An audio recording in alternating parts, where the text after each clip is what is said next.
연봉 6천입니다. 얼마짜리 집이 괜찮을까요?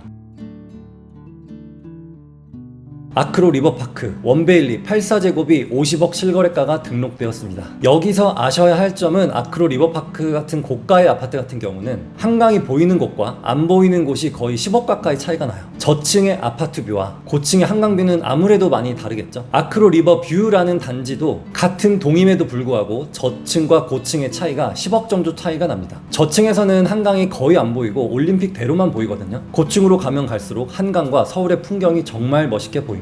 그래서 국민평수 50평을 찍었다라고 해서 그 단지 전체가 50억이 아니고요. 한강이 잘 보이는 고층, 즉 제일 선호되는 곳만 50억이고 나머지는 45억에서 40억 정도라고 보시면 되겠습니다. 그래도 비싸긴 하죠. 그럼 이 50억이 과연 비싼 가격인지 한번 볼게요. 보통 우리가 소득의 8배에서 10배 정도 되는 집을 매수하는 게 좋다고 하거든요. 처음 들어보셨다고요? PIR 지수라는 게 있는데 한번 찾아보시고요. 연봉 1억 되는 사람이 3억짜리 집을 사면 그분은 부동산에 전혀 관심이 없는 사람입니다.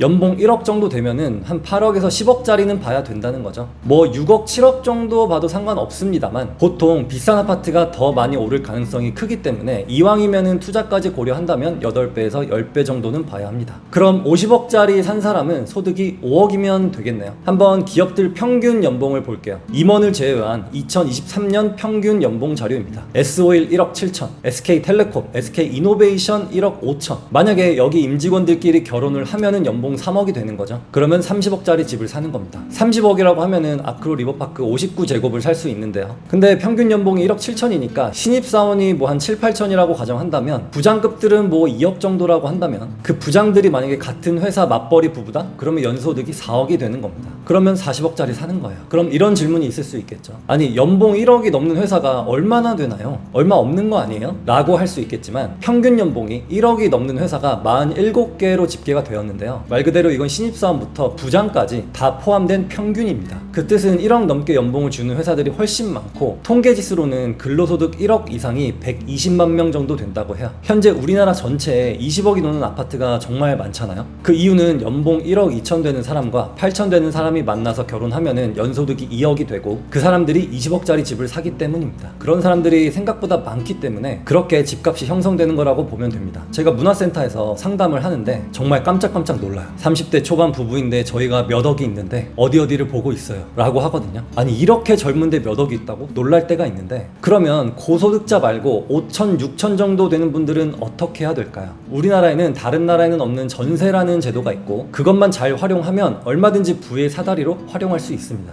내가 연봉이 6천이고 한 2억 정도 모았다고 해볼게요. 그리고 후순위 대출 1억을 받아서 3억을 만들고 매매가가 한 9억 정도 그리고 전세가가 6억 정도 하는 아파트를 매수하게 된다면 연봉 6천만 원의 10배가 아닌 15배를 매수하게 되는 거겠죠. 8배나 10배가 아닌 15배를 샀으니까 무리하는 거 아닌가요? 영끌이 아닌가요? 라고 생각해보면 여기서 매수자가 조심해야 될 것은 역전세밖에 없습니다. 왜냐면 연봉 6천만 원으로 대출 1억은 충분히 감당 가능한 금액이고 혹시나 주변에 입주가 많아서 역전세가 우려된다면 다음 계약 때까지 5천만 원 정도 모아두시면 돼요. 전세금이 6억에서 갑자기 4억이 되고 그러진 않거든요. 전세 15억짜리가 13억은 될 수 있어도 6억 정도의 전세라면 아무리 빠져봐야 5억입니다. 근데 그럴 일은 잘 없다는 거죠. 이유는 현재 물가 수준이라는 게 있고 또 공급 물량이 너무 적기 때문입니다. 제가 오늘 이런 내용을 말씀드리는 이유는 어떤 분은 소득에 비해 너무 비싼 집을 보고 있고 어떤 분은 소득에 비해 너무 저렴한 집을 보고 있기 때문인데요. 내가 실거주를 할 거면 8배에서 10배가 적당하지만 전세를 끼고 사두는 거라면 그 이상도 봐도 된다는 겁니다. 많은 분들이 여기서 더 오를 수 있을까 이런 생각을 많이 하시는데 이상하게도 비싼 것들이 더 많이 오르죠. 원래 부동산 시장은 그렇습니다. 과거에 반포 평당 1억 됐을 때 이거 거품이다 이런 말이 있었는데 지금은 어느새 1억 5천 시대가 되었죠. 이렇게 되면은 먼 훗날에는 평당 2억, 3억 이런 시대가 올 겁니다. 그러면 그 밑에 급지들이 오르게 되고 그 밑에 급지들이 오르게 되고 이렇게 되겠죠. 그런데 여기서 제가 단기적으로 조금 우려되는 것은 지금 너무 급속도로 오르고 있어요. 이러면 잠깐 쉬어가는 조정장이 올 수도 있습니다. 있습니다. 그래프를 한번 볼게요. 쭉 올라가다가 조정장이 있죠. 이렇게 미세하게 떨어지는 구간이 온다는 거예요. 그런데 이 조정장이 언제 올지는 저도 예측하기가 어렵고요. 그리고 그 강도가 얼마나 강하게 올지 약하게 올지는 저도 예측하기가 어렵습니다. 과거에 저도 앞을 예측하고 투자를 해왔다기보다는 현재 내가 살 수 있는 것 중에 무리하지 않는 선에서 가장 좋은 걸 사자라는 생각으로 쭉 투자를 해왔는데, 그게 어떻게 보면은 정답이었던 것 같아요.